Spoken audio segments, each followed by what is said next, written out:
mgonjwa wa acid reflux, mgonjwa wa maradhi ya gesi, nisikilize mambo haya matatu nitakayokuambia. Ni mambo ya muhimu sana katika njia na mwelekeo wa kuyatibu maradhi ya acid reflux pamoja na maradhi ya vidonda vya tumbo. Jambo hili watu wengi wameshindwa kulielewa. Kitu cha kwanza ambacho unatakiwa kukifanya katika maisha yako ya kila siku, hakikisha kila siku unapoamka uwe unapata maji ya uvuguvugu. Maji ya uvuguvugu ni maji ambayo yamewekwa jikoni yakapata moto kidogo, unakunywa kila siku asubuhi kwa ajili ya kuisambaza na kuitoa ile gesi iliyokuwa ndani ya tumbo lako. Inasaidia sana. Na kama utapata na kijiko kimoja cha asali ukaweka kwenye hayo maji, itakuwa safi sana.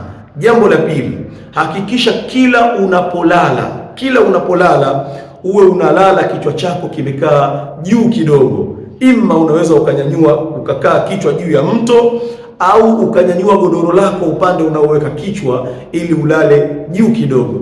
Hii inasaidia ile asidi kuto kupanda kuja juu.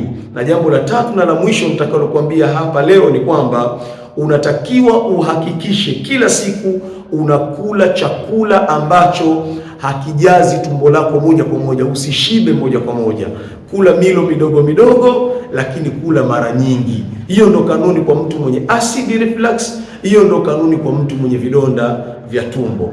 Sisi kazi yetu tunakupa wewe matibabu na Allah ndo anakwenda kukutibu wewe. Karibuni sana kwa ajili ya tiba ya acid reflux pamoja na tiba ya vidonda vya tumbo.